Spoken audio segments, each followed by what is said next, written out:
presenting the classics of Sam P. Chaladurai. Sam P. Chaladurai அவர்களின் போதனை களஞ்சியத்திலிருந்து. சகோதரரே, நீங்கள் சுயாதீனத்துக்கு அழைக்கப்பட்டீர்கள். இந்த சுயாதீனத்தை நீங்கள் மாம்சத்துக்கு ஏதுவாக அனுசரியாமல் அன்பினாலே ஒருவருக்கொருவர் ஊழியம் செய்யுங்கள். நீங்கள் சுயாதீனத்துக்கு, ஃப்ரீடத்துக்கு, லிபர்ட்டிக்காக அழைக்கப்பட்டிருக்கிறீர்கள் அப்படிங்கிறார். ஆகவே இந்த லிபர்ட்டியை, இந்த சுயாதீனத்தை கிறிஸ்துவின் மூலமாக இன்றைக்கு உங்களுக்கு ஏற்பட்டிருக்கிற இந்த விடுதலை, சுயாதீனம், இந்த சுதந்திரம், இதை சரியாக பயன்படுத்தி கொள்ளுங்கள். மாம்சத்துக்கு ஏதுவாக இதை அனுசரியாமல், மாம்ச இச்சைகளை நிறைவேற்றுறதுக்கு இந்த ஃப்ரீடமை பயன்படுத்தி கொள்ளாமல் அன்பினாலே ஒருவருக்கு ஊழியம் செய்கிறதுக்கு இதை பயன்படுத்துங்கள் அப்படிங்கிறது தான் இது மொத்த கருத்து. இந்த உலகத்தில் சொல்கிறாங்க இல்லையா, நாங்கள் ஒரு சுதந்திரத்தை சொல்கிறோம், அதுதான் உண்மையான சுதந்திரம். எந்த மனுஷனும் தன் இஷ்டப்படி நடந்து தனக்கு வேண்டியதை தேடி நாடி அடையலாம், அதுக்கு எந்த தடையும் இருக்கக்கூடாது, மற்றவங்களும் அவன் புண்படுத்தக்கூடாது, அவ்வளோதான். அவன் இஷ்டத்துக்கு அவன் வேண்டியது செய்து கொள்ளலாம் என்று சொல்லுகிறவர்களுக்கு நாம் சொல்லுகிற காரியம் என்ன? இல்லை வா வா எங்கள் ரூல் படி நட அப்படின்றது இல்லை. அது இல்லை, அது பிரசங்கம். அப்படி பிரசங்கம் பண்ணால் தப்புங்க, அது கிறிஸ்தவம் கிடையாது. இல்லை நீ இஷ்டத்துக்கு நடக்க முடியாது, வா எங்கள் ரூல் நான் சொல்கிறேன், கிறிஸ்தவத்தில் எங்களுடைய எதை சொல்கிறேன், அப்படி கிடையாது. எங்கள் கற்பனைகளை சொல்கிறேன், அப்படி கிடையாது. அவனை என்ன சொல்கிறோம், அப்பா நீ சொல்கிற எந்த மனுஷனும் எதை வேணால் தேடலாம், எதை வேணால் அடையலாம், தான் இஷ்டப்படி வாங்கலாம்னு சொல்கிற. ஆனால் அப்படி ஒரு சுதந்திரம் சாத்தியமே இல்லை. அது உண்மையான சுதந்திரமாகவும் இருக்க முடியாது. அப்படி ஒரு சுதந்திரம் கிடையாது, சாத்தியமில்லை, அது உண்மையான சுதந்திரமாக இருக்க முடியாது அப்படிங்கிறோம்.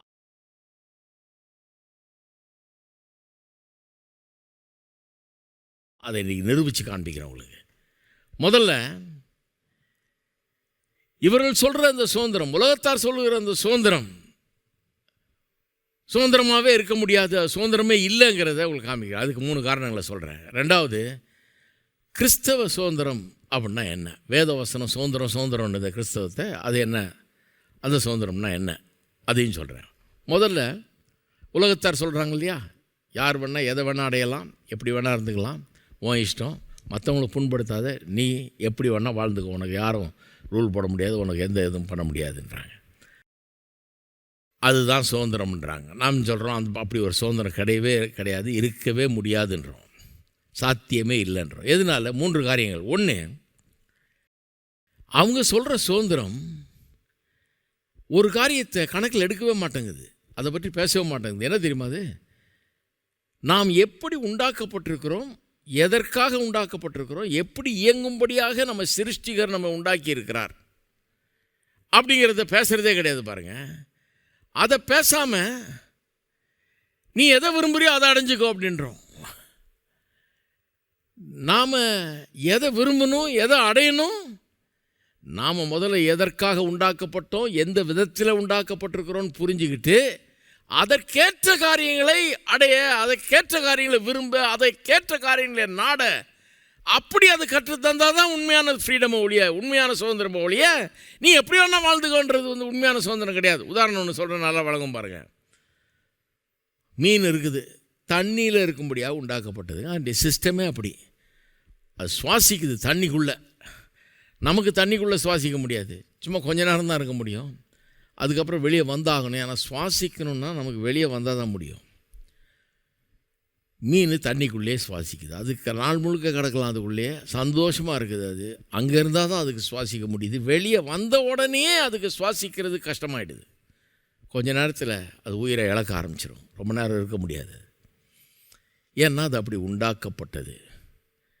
அப்போ அது எதை நாடணும், அது எதை விரும்பணும், அது எப்படி உண்டாக்கப்பட்டிருக்கிறதோ, எப்படி வாழணும்னு அதை டிசைன் பண்ணியிருக்காரோ ஆண்டவர், எப்படி அதை உருவாக்கியிருக்காரோ அதற்கு ஏற்ற காரியங்களை அது நாடணும். அது எங்கள் வீட்டு சோஃபாவில் வந்து தங்குறத நாடக்கூடாது. இந்த மீன் நினச்சி, பரவாயில்ல இந்த சோஃபா நல்லா இருக்குது, எவ்வளோ 1000 கொடுத்து வாங்கியிருக்காங்க, எத்தனை லட்சம் இருக்கும், அது இதில் போய் நான் உட்கார போகிறேன், இந்த ஆளுகள்லாம் உட்காந்துருக்கிறாங்க, நான் ஏன் உட்கார முடியாது, நானும் அதை நாடுகிறேன் அப்படின்னா போச்சு, உயிர் போயிடும், அழிஞ்சு போயிடும் அது, இல்லைங்களா? ஏன்னா சோஃபாவில் உட்கார்றதுக்காக உண்டாக்கப்படலை, தண்ணியில் நீந்தி கொண்டிருக்கும்படியாக, சுவாசித்து வாழும்படியாக உண்டாக்கப்பட்டது. பறவை ஆகாயத்தில் பறக்க வேண்டும், சுதந்திரமாக பறக்கணுங்க. அதுதான் சுதந்திரம். அதுக்கு அதை சிறகை வெட்டி கூட்டுக்குள்ளே வச்சிங்கன்னா அதுக்கு அடிமைத்தனம் வந்துருச்சுன்னு அர்த்தம். அதை சிறைப்படுத்தி விட்டீர்கள்னு அர்த்தம். அதனுடைய சுதந்திரத்தை பறித்து போட்டீங்கன்னு அர்த்தம், பிடிங்கிட்டீங்கன்னு அர்த்தம். அதுக்கு சந்தோஷமாக இருக்கும்னு நினைக்கிறீங்களா? கிடையாது. உங்களுக்கு ஒரு வேளை சந்தோஷமாக இருக்கலாம். ஏன்னா ஒன்று பிடிச்சி சிறகை வெட்டி பறக்க முடியாதபடி கொண்டு வந்து உள்ளே வச்சாச்சு. ஆனால் அதுக்கு ஒன்றும் சந்தோஷம் கிடையாது. அதுக்கு துன்பம்தான். ஏன்னா அது எப்படி இருக்கணுமோ அப்படி இருக்க முடியலையே. அந்த பறவையை கட்டிங்கன்னா எதை நாடுது? அது வானத்தை நாடுகிறது, ஆகாயத்தை நாடுகிறது. ஏன்னா அந்த காற்று அதில் பறக்கணும். அது அதனுடைய வாழ்வு. அப்படி தான் அது வாழும்படியாக உண்டாக்கப்பட்டிருக்கு. அதுக்காகவே டிசைன் பண்ணப்பட்டிருக்கிறது பாருங்கள். நம்ம பறந்துட முடியாது. நம்ம பறக்கணுன்னா இந்த பறவை மாதிரி ஒரு பிளேனை பண்ணி அதை எந்திரம் வச்சு இயக்க வச்சு அதுக்குள்ளே உட்காந்து பறக்க வேண்டியதாக இருக்குது. நம்ம சும்மா பறந்துட முடியாது. நினச்சா இங்கேருந்து பறந்து போயிட முடியாது. நம்ம அதுக்காக உண்டாக்கப்படலை. நாம் அதை நாடுறதில்ல. யாராவது ஒரு மனுஷன் நான் இன்றைக்கி பறக்க வேணும் என்று விரும்புகிறேன்னா பறக்க முடியாதுப்பா. அதை நாடுறதே தப்பு, மூலக்கோளாறுன்னு அர்த்தம். அதை நாடினா இல்லை, நான் எதை வேணும்னாலும் நாடுவேன், எனக்கு எந்த தடையும் இருக்கக்கூடாது. கிடையாது. பறவைகள் அப்படி உண்டாக்கப்பட்டிருக்கிறது. அப்போ அதுக்கேற்றதை நாட வேணும். அதுக்கு தான் யாருன்னு புரிஞ்சு அதுக்கேற்றதை நாடி அதன்படி வாழ வேணும். அதுதான் அதுக்கு சந்தோஷத்தை உண்டாக்க முடியும். அப்போ இப்படி சொல்கிறவங்க சுதந்திரம்ன்றாங்களே, மனுஷன் தனக்கு வேண்டியது என்னன்னு சிந்தித்து பார்த்து அவனே நாடலாம், அவனே நாடி ஓடி அதை அடையலாம். அதுக்கு எந்த தடையும் இருக்கக்கூடாது. அவன் மற்றவங்களை புண்படுத்தாத வரை அது ஓகே அப்படின்னு சொல்கிறவங்களுக்கு நாம் என்ன சொல்கிறோம்? அப்படி ஒரு சுதந்திரமே இருக்க முடியாது. உண்மையான சுதந்திரம்னா முதல்ல அதில் எதை பற்றிய ஒரு தகவல் இருக்கணும். நீ எதுக்காக உண்டாக்கப்பட்டாய், எதுக்காக சிருஷ்டிக்கப்பட்டாய், எப்படி வணையப்பட்டிருக்கிறாய், உன்னுடைய கேப்பபிலிட்டி என்ன, உன்னால் என்ன செய்ய முடியும், இதை வச்சு தான் நீ நாட முடியும். அப்போ அதை முதல்ல தெரிஞ்சுக்கணும். அதை தெரிஞ்சுக்கணுன்னா அப்போ நம்ம உண்டாக்குனவர் தான் அதை நமக்கு சொல்லணும். நம்ம எப்படி உண்டாக்கியிருக்காரு, எதுக்காக உண்டாக்கியிருக்காரு. அதை தான் நம்ம விரும்பலையே, நாங்களே தீர்மானிச்சுக்கிறோம். அதை நம்ம எதுக்காக இப்படி இருக்கிறோங்கிறத நாம் டிசைட் பண்ணிக்கிறோன்னு சொல்கிறோம். அதுலேயே தவறு, அதுலேயே ஃப்ளா வந்துடுச்சு, அதுலேயே அது தோல்வி அடைந்து விடுகிறது. சரி, இதில் என்னென்னா பாருங்கள், அந்த மாதிரி ஆட்கள் சொல்கிறது வேலையே செய்யாது, ஒர்க் அவுட்டே ஆகாது. அந்த மாதிரி சுதந்திரம் ஒன்று ஒர்க் அவுட்டே ஆகாது. அவங்க என்ன சொல்கிறாங்க, யாரும் எங்களுக்கு சொல்லக்கூடாது. ஏன்னா ஆளுக்கு ஒன்று சொல்கிறீங்க, அந்த கடவுளுக்கு என்ன விருப்பம்னு யாருக்கு தெரியும்? நீங்கள் ஆளுக்கு ஒன்று சொல்கிறீங்க, 1000 பேர் 1000 சொல்கிறீங்க. நாங்களே தீர்மானித்து கொள்ளுகிறோம் அப்படின்றீங்க. நாங்கள் எதையுமே நம்ப மாட்டோம், எல்லாத்தையும் கேள்வி கேட்போம், யார் சொன்னாலும் ஏற்றுக்க மாட்டோங்கிறீங்க. சரி, அப்போ நீங்கள் எப்படி தீர்மானிக்க போகிறீங்க? நீங்கள் எப்படி தீர்மானிக்க போகிறீங்கன்னா இவங்க என்ன சொல்கிறாங்க, அது தப்பு அப்படின்றாங்க. நம்ம சொல்கிறத தப்பு அப்படிங்கிறாங்க. எப்படி தப்புன்னு சொல்கிறாங்க? தப்புன்னு சொல்லும்போதே ரைட்டுன்னு ஒன்று இருக்குதுன்னு தானே அர்த்தம். அதனால தானே தப்புன்றாங்க. ரைட்டுன்னு ஒன்று இல்லவே இல்லை, அது யாருக்குமே தெரியாது எது ரைட்டுன்னு. இவங்க சொல்கிறபடி பார்த்தா யாருக்குமே தெரியாதுன்றாங்க. எது ரைட்டு எது தப்புன்னு யாருக்கு தெரியும்? யாருக்குமே தெரியாதுன்னா எப்படி அதை தப்புன்றாங்க? ரைட்டுன்னு ஒன்று இருக்குதுன்னு தெரியுதுன்னு தானே அர்த்தம். யார் தப்புன்னு சொல்லும்போதே தான் பைபிளில் நல்லா சொல்லியிருக்குது. ஆண்டவர்கிட்ட வரும்போது எது தப்பு எது கரெக்டுன்னு எனக்கு தெரியாமல் இருந்தது அப்படின்னு யாரும் சொல்ல முடியாது. அவர் கேட்பாரான், அப்போ எப்படி பக்கத்து வீட்டுக்காரன் மோசமானவன் நீ சொன்ன?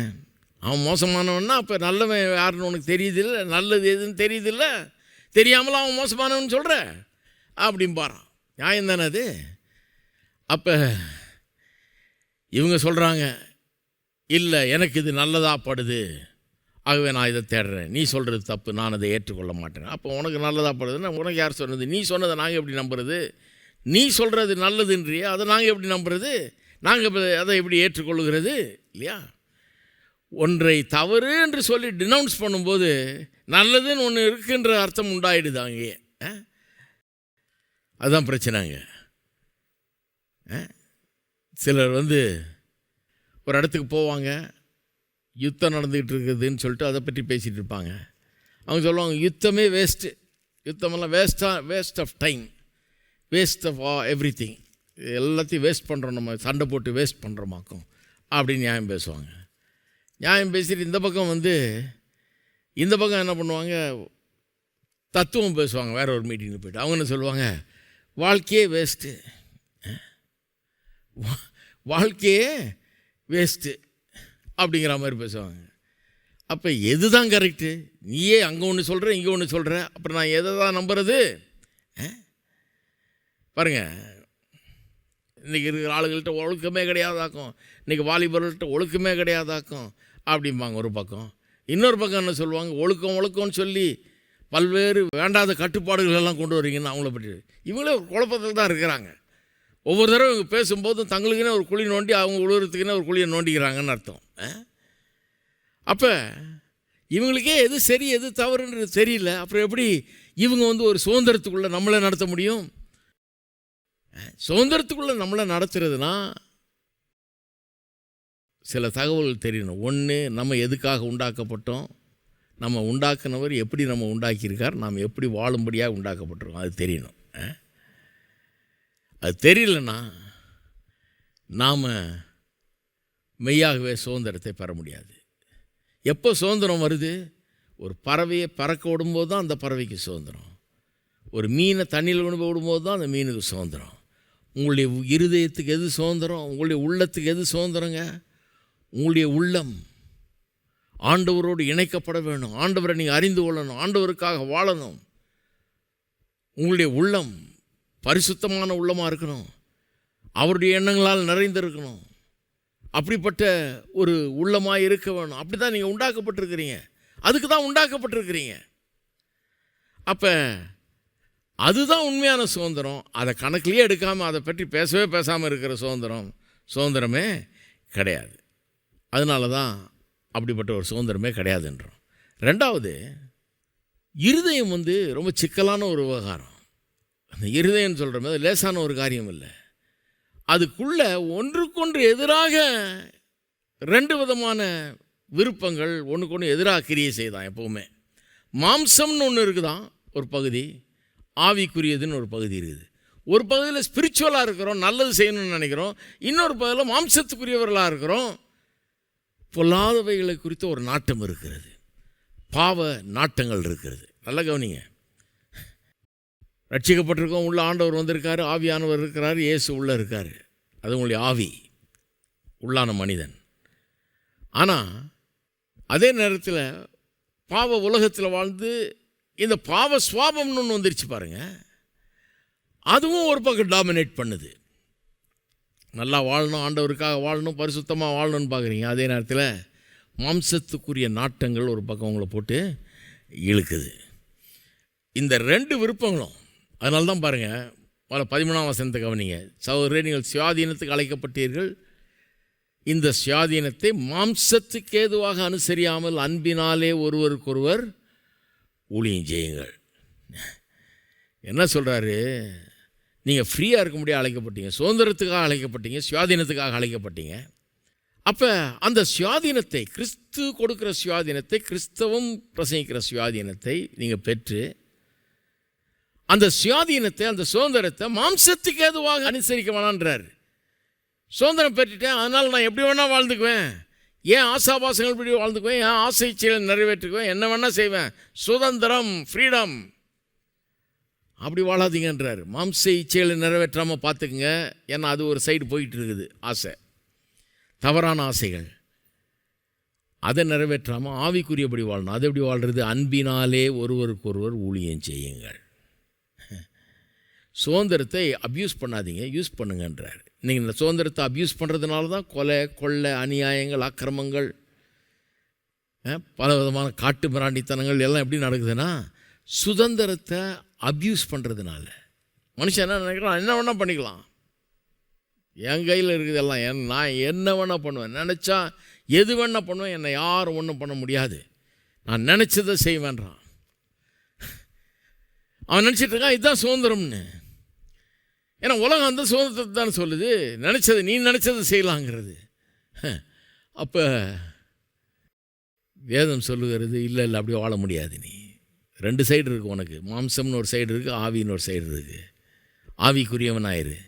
சுதந்திரத்தை மாம்சீகமாக பயன்படுத்தாத, மாம்ச இச்சைகளை நிறைவேற்ற பயன்படுத்தாதே என்று சொல்லுகிறது.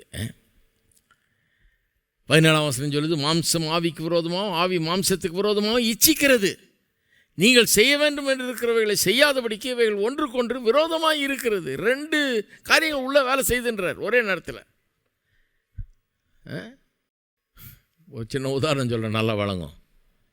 மனுஷன் இருக்கான். இந்த மனுஷனுக்கு ஒரு பக்கம் ஒரு பெரிய ஆசை, 100 வருஷம் வாழணும், நல்லா சுகதேகிய, எந்த பிரச்சனையும் இல்லாமல், நோய் நொடி இல்லாமல் நல்லா வாழணும் 100 வருஷம். பேரம்பேத்தியெல்லாம் எடுத்து அவங்க பேரம்பேத்தியெல்லாம் பார்க்கணும், இப்படி வாழணும் அப்படின்னு நினைக்கிறான். சரி, நல்லது. ஆனால் என்ன ஒன்று, இன்னொரு பக்கம் இருக்குது அவனுக்கு. அது என்னன்னா, கண்டதையெல்லாம் திங்கிறது, எது உடம்புக்கு நல்லது இல்லையோ அது மேலெல்லாம் ஆசை, அதை நினைக்கிறப்பெல்லாம் திங்கிறது, அப்படி ஒரு ஆசை. ரெண்டு பக்கம் வேலை செய்யுது. ஒன்று 100 வருஷம் வாழணும்னு ஆசைப்படுது, நல்ல ஆசை. இன்னொன்று அதுக்கு நேர் விரோதமாக இருக்குது. கண்டதையெல்லாம் சாப்பிட்ணும், பார்த்தப்பெல்லாம் சாப்பிட்ணும். டிவியை பார்த்துட்டு இருந்தால் பொட்டேட்டோ சிப் எடுத்து வாயில் போட்டால் தான் எனக்கு திருப்தியாக இருக்கும். ஐஸ்கிரீம் சாப்பிட்றத பார்த்தோன்னா டிவியில் இவனும் போய் ஐஸ்கிரீம் சாப்பிட்ணும், ஏன்னா அதில் வருதே. அப்படி ஒரு ஆசை. எங்கே உருப்படுறது? ரெண்டு பக்கம் வேலை செய்யுது. அதைத்தான் சொல்கிறாரு பாருங்கள். ரெண்டு விதமாக வேலை செய்யுது. ஒன்றுக்கு ஒன்று போட்டியிடுது. பறவைக்குள்ளே அப்படி இருக்குதான்னு தெரில, இல்லைன்னு நினைக்கிறேன். மீனுக்குள்ளே அப்படி இருக்கான்னு தெரியல, இல்லைன்னு நினைக்கிறேன். அதுக்கு ஒரு பிரச்சனை கிடையாது, இந்த காம்ப்ளெக்சிட்டி கிடையாது பாருங்கள் அவங்களுக்குள்ள. அதுகளுக்குள்ள 2 விதமான ஆசைகள், 2 பக்கம் இழுக்கிற ஆசைகள் கிடையாது. அது ரொம்ப பேசிக்காக இருக்குது, சர்வைவ் பண்ணுது. ஆனால் மனுஷன் ரொம்ப சிக்கலானவன். அவனுக்குள்ளே இந்த 2 விதமான ஆசை இருக்குது. ஒன்று இந்த பக்கம் இருக்குது, ஒன்று அந்த பக்கம் இருக்குது, ஒன்றுக்கு எதிராக இருக்குது. அப்போ சுதந்திரம்னு வந்தால் இதை கணக்கில் எடுக்காத சுதந்திரமே கிடையாது. உண்மையான சுதந்திரம் என்ன சொல்லணும்? க்ளீனாக போதிக்கணும். உனக்குள்ள மாம்சம்னு ஒன்று இருக்குது, ஆவின்னு ஒன்று இருக்குது. ஆவிக்குரியவை செய்ய, மாம்சத்துக்குரியவைகளுக்கு இடம் கொடுக்காத அப்படிங்கிறத போதிக்கக்கூடியதாக இருக்கணும். அப்போ சுதந்திரம்னா நான் நினச்சதை செய்கிறது சுதந்திரன்ற ஃபிலாசபி வர முடியாதுங்க. நான் நினச்சதை செய்கிறது சுதந்திரம் அல்ல. நான் எதுக்காக எப்படி உண்டாக்கப்பட்டேனோ அதுக்கேற்றதை நாடுறது தான் சுதந்திரம். நான் நினச்சதை செய்ய முடியாது. ஏன்னா எந்நேரமும் சாப்பிடக்கூடாது, சாப்பிட்டா தொலைஞ்சு போச்சு, அவ்வளோதான். நினச்சதை செய்ய முடியாது. எனக்கு ஏற்றவைகளை தான் நான் செய்ய முடியும். எனக்கு நல்லதாக, எனக்கு உண்மையாகவே நல்ல விளைவுகளை ஏற்படுத்துகிற காரியங்களை தான் நான் அறிந்து செயல்பட முடியும். அப்படி தான் நான் நல்லா வாழ முடியும். வேறு விதமாக நல்லா வாழ முடியாது. நான் நினச்சதெல்லாம் செஞ்சு நல்லா இருக்க முடியாது. இருக்கிறீங்களா? அப்போ உண்மையான ஃப்ரீடம்னா என்ன? உண்மையான சுதந்திரம்னா என்ன? என்னுடைய என்வாயர்மெண்ட்டை நான் தேடணும், எனக்குரியவைகளை நான் தேட வேண்டும். மனுஷன் நான், தேவனுடைய சாயலில் உண்டாக்கப்பட்ட மனுஷன் நான். அவரை போல இருக்கும்படியாக உண்டாக்கப்பட்டேன். அவரோட ஐக்கியத்தில் இருக்கும்படியாக உண்டாக்கப்பட்டிருக்கிறேன். பரிசுத்தமாக வாழும்படியாக உண்டாக்கப்பட்டிருக்கிறேன். நீதி, நியாயம், நேர்மை இதெல்லாம் அறிந்தவனாக, தெரிந்தவனாக அப்படி வாழ்ந்தால் தான் சந்தோஷம்ன்ற மாதிரி உண்டாக்கிட்டார் ஆண்டவர். என்ன பண்ணுறது? உண்மை இருக்கணும், நீதி இருக்கணும், நியாயம் இருக்கணும், நேர்மை இருக்கணும்.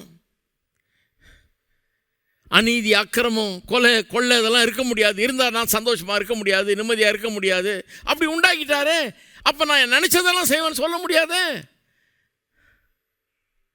நான் எப்படி உண்டாக்கப்பட்டிருக்கிறேனோ அதுக்கேற்றவைகளை தான் நான் தேட முடியும்.